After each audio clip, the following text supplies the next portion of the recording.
everyone, welcome back to Study Live Chain. Thank you so much, guys, for tuning in. I'm here to update you of what is going to happen on Gomora from the 29th to the 2nd of September 2022 on Monday. Mabuya plans to enjoy Zodwa's cooking until the kingdom come. Sibongile is shell-shocked when her nemesis are welcomed back into the classroom on Tuesday.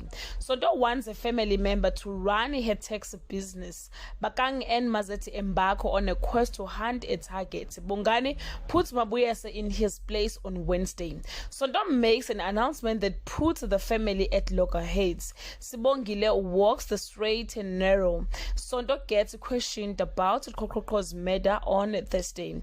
Tati learns the tax business is going to be harder than expected. Teddy is intrigued by the prospect of a different career on Friday. Sibongile finally gives his side of the story. There are changes in Sonto and Mazeti's fortune. Teddy fights for his dreams. Guys, this is all I have for today. You can leave your comment below and share your opinion. Bye.